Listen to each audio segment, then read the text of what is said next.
I used to think love would always return if you gave enough of it. I gave birth to my son, Jason, on a rainy April morning. Since my husband passed, Jason became everything. I scrubbed floors, washed laundry for others, worked overtime at the laundromat, just so he'd have enough to eat, warm clothes to wear. My knees cracked from scrubbing tile, but I never called it hardship. On his graduation day, I quietly pawned my wedding ring to buy him his first suit. I believed his happiness was enough. I never asked for thanks. And I never imagined that after all these years, the son I raised would see me as a burden. That morning, I fainted in the kitchen, probably from standing too long without food. Jason arrived in the afternoon with his wife, Danielle. They looked at me with rehearsed concern. Jason held my hand gently. "Mom, we just want what's best for you." Danielle nodded beside him, like she'd memorized her lines. "Maybe think about taking a little rest. Let us help arrange a few things." A few things. That was Jason's phrase, as if I was already on my way out.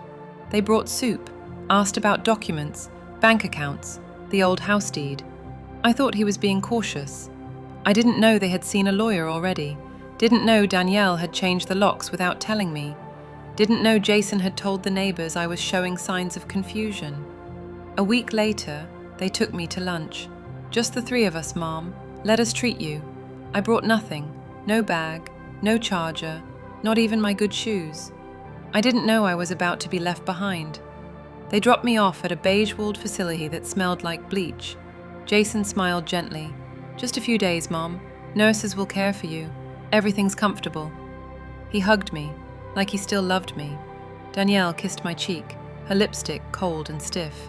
Then they walked out, leaving me in a strange room. No family photos, no books, no calendar, just a small bed and a pale wood dresser. I asked to make a call. The nurse said, "Visiting hours aren't until tomorrow." I said, "But my son just left." She looked uncertain, then pointed to a folder signed by Jason. Every box checked: accepts care, long-term supervision, signs of disorientation. I sat on the bed like I'd fallen from a dream, nothing familiar. My hands trembled. The next day, I asked to speak with management. I explained clearly. I wasn't confused. I wasn't senile. I had no symptoms of dementia. The woman across from me gave a pitying look. "Your son says it's unsafe for you to live alone. He's requested long-term care." I wanted to scream, but I stayed quiet. Part of me knew, if I exploded now, they'd just call me unstable. So I waited. 3 days. On the 4th day, I was allowed to use the phone. I called Jason. No answer. Called again. Nothing. Tried Danielle. 1 ring, then blocked. The same woman who cried in my kitchen and called me Mom now wouldn't even pick up the phone. I sat by the window, watching the courtyard. Some elderly residents yelled into the air. Others sat motionless, eyes blank. And I wondered, after all my sacrifice, is this where I end? No, it couldn't end like this. That night I asked for a notebook and a pen, told them I wanted to start journaling. The nurse smiled and handed me a spiral-bound pad from the rec room. I didn't write poems. I didn't write feelings. I wrote facts, dates, names, account numbers, assets still under my name, papers they didn't know I still kept. I wrote the name Monica Reeves, a lawyer who'd helped me years ago.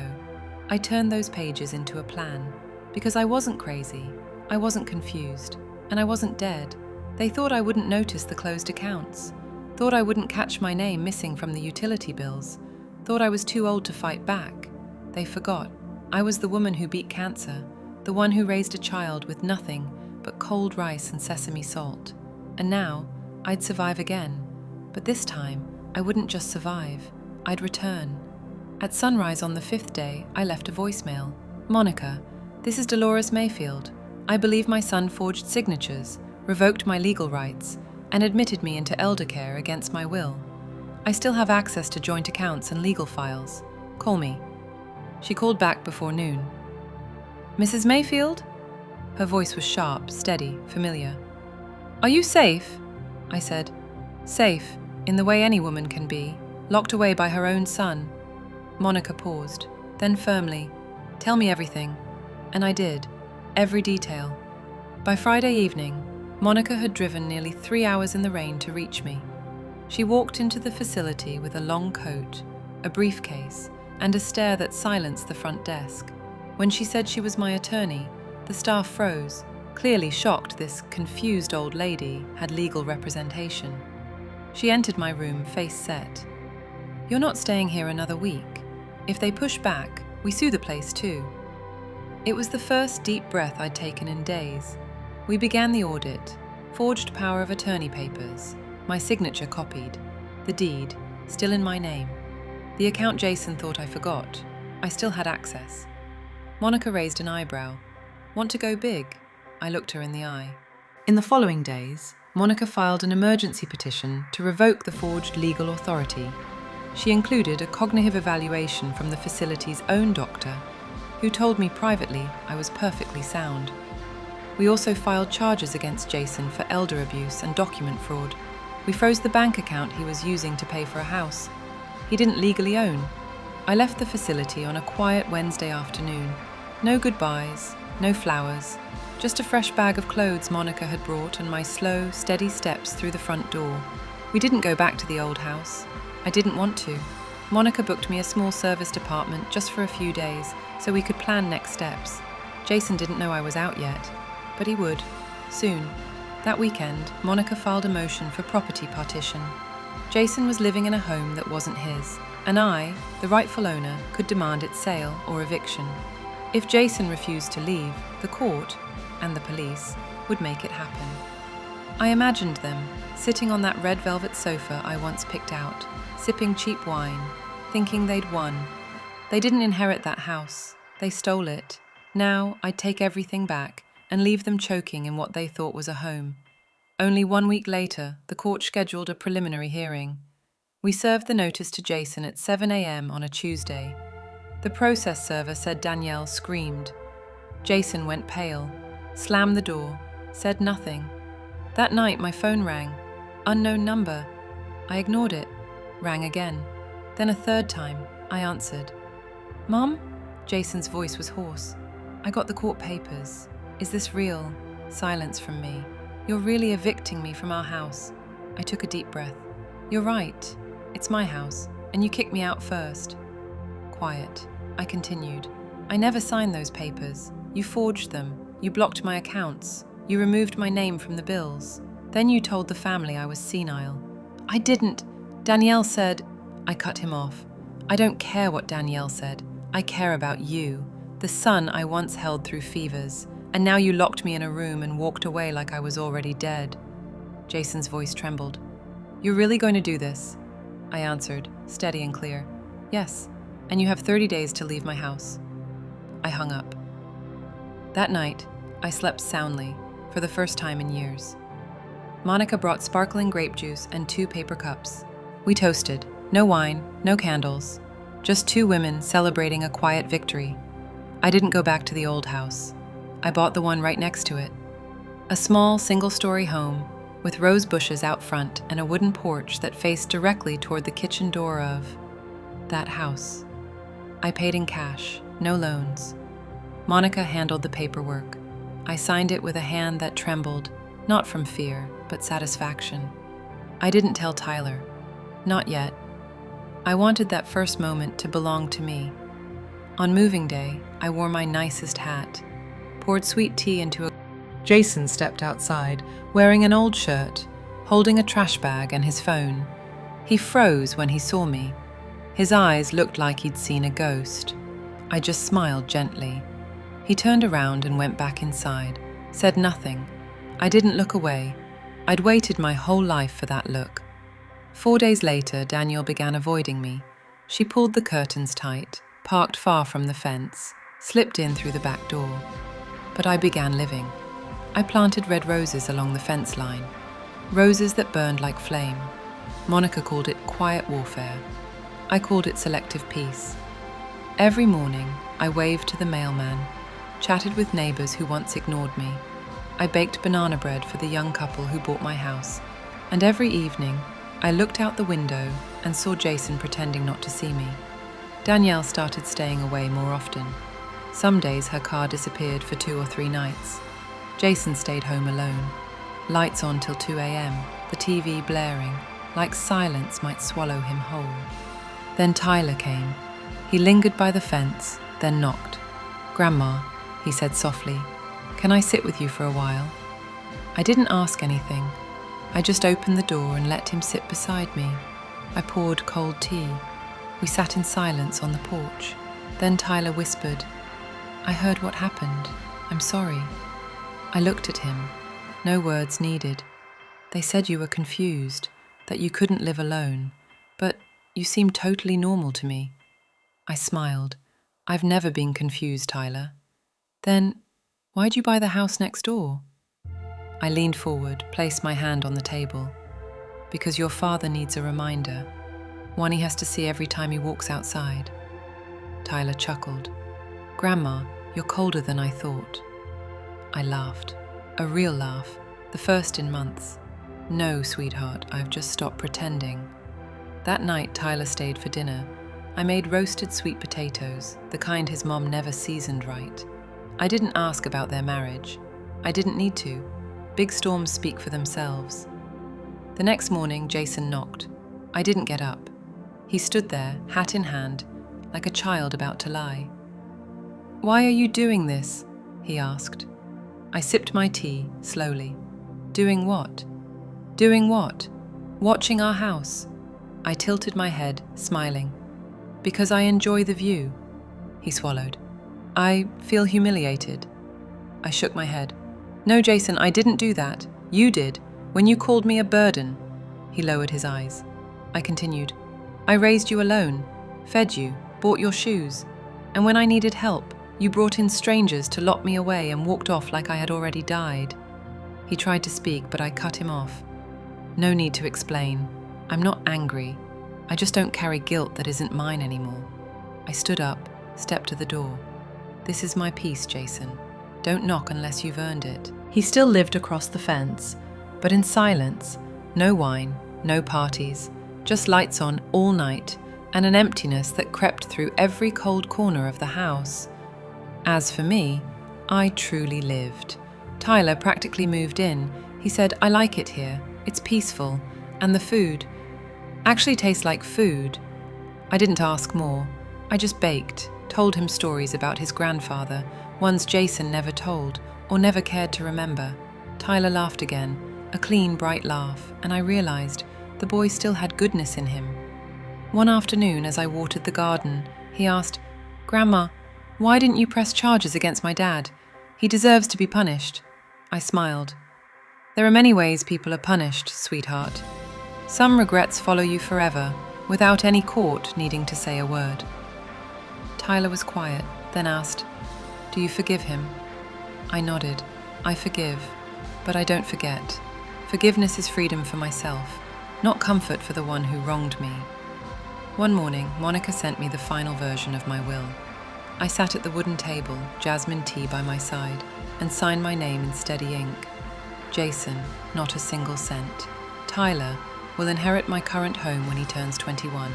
The rest, my pension, insurance, and proceeds from the house sale, go to the Mayfield Legacy Grant, a scholarship for elderly women abandoned or abused by their families. I didn't tell Jason. I didn't need to. 2 months later, he found out. Monica said, almost casually. He called to ask about the will. I answered politely, told him he wasn't listed. That evening, my phone rang, unknown number. I let it ring. It rang again, and again. I picked up. "Mom," Jason's voice was rough. "I got the paperwork. Is this real? You cut me off completely?" I answered calmly, "No, you cut yourself off. When you called me a burden. When you locked the door like I was already dead." Silence. "I'm sorry. I've heard it. I forgive.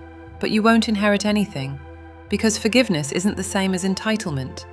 I hung up, gently, like closing a book. 2 weeks later, Jason left. No moving truck, no goodbyes. Just a crooked, "for sale" sign in the yard, then nothing. Neighbors said he moved down south. Some said he lost his job. Others said he separated from Danielle.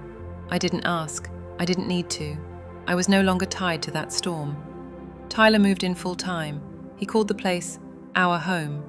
He helped in the garden, watered the roses, cooked meals, even joined the local kids' gardening club.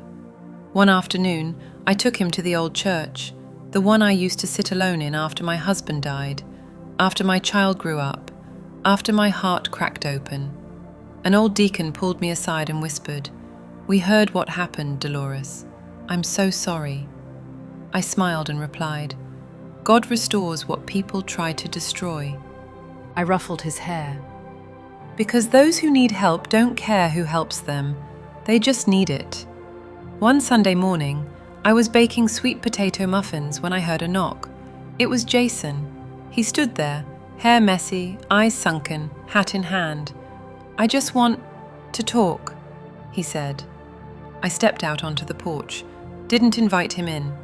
"Danielle's gone, left without a word." I said nothing. I tried to fix things, but everything's falling apart. Then, nearly breaking. "I was wrong, Mom, really wrong." I looked him in the eye. "You weren't just wrong, you erased me from your life. And now you're learning how that feels, when your name's erased from a will." He froze. "Tyler's staying here," I said. "He's safe, and you have a long road ahead if you want to redeem yourself. But not on my porch." I turned around, closed the door. That night, Tyler asked, "What did my dad say?" I replied, "Nothing I hadn't heard before." "You didn't forgive him?" I smiled. "I forgave myself first. As for him, he'll have to relearn how to live if he wants forgiveness again." A few months later, I was invited to speak at a senior rights seminar. I stood before dozens of women, silver hair, but fire still in their eyes. I said, "They may call us burdens, smile as they steal what we've built, but remember, silence is a form of power, and the law stands with those who dare to stand up." They applauded, some wept. One elderly woman hugged me tightly. "Thank you. You made me feel like I'm not crazy." That night, I looked around my small house, not fancy, not grand, but free, and I realized this isn't the ending of my life, it's the beginning. I was locked in a care home. They treated me like I was dead, but I didn't die. I was a seed, and now I've bloomed. Years passed. Tyler grew into a man, tall, kind, thoughtful, the kind of man Jason never became. He started studying elder care law, said, "Someone needs to protect people like you, Grandma." I smiled. "Protect people like you, Tyler. I've already learned how to protect myself." He laughed and kissed my cheek. I turned 83 on a rainy Thursday. No big party, just warm soup, banana bread, and a note from Monica that read, "You change more lives than you'll ever know." I folded it up and put it in the back of my Bible. That afternoon I sat on the porch. The roses had grown wild, blooming with reckless joy. Across the street, a young couple moved in. The woman waved. I waved back. Later that evening, she came over with a baby on her hip. "Hi, I heard you used to live next door. People say you're kind of a legend." I chuckled. "Legends are just old folks with good stories and a few scars." She smiled. "I just left my mom in a nursing home. I feel so guilty. She's only 67, but she has memory loss." I looked at her gently. "Then visit her, love her, and don't let anyone tell." I handed her a muffin and said, "Come by any time. We don't let mothers disappear around here." She left with gratitude in her eyes. That night, Tyler read me a letter he wrote for a scholarship essay. He said, "My grandmother taught me what strength looks like, not loud, not violent, just a woman who rose again after everyone wrote her off. She didn't just live, she bloomed, and every thorn she grew protected someone else." I cried, silently, like always, then hugged him so tight I could feel time itself slow down. The next morning, I mailed a check, $10,000, to a small shelter for elderly women kicked out by their own children. No name on it, just a note for those still learning how to bloom. I watered the roses one last time, not because I was leaving, but because they deserved to keep growing even after I was gone. If you ever pass through the corner of 5th and Maple Street, you might see a little white house with red roses along the fence. And if you sit on the porch long enough, you might feel something in the air, not just the wind, but the spirit of a woman who rose again after they tried to bury her. A woman who left more than a house. She left a legacy. Her name was Dolores Mayfield, and she never stayed buried.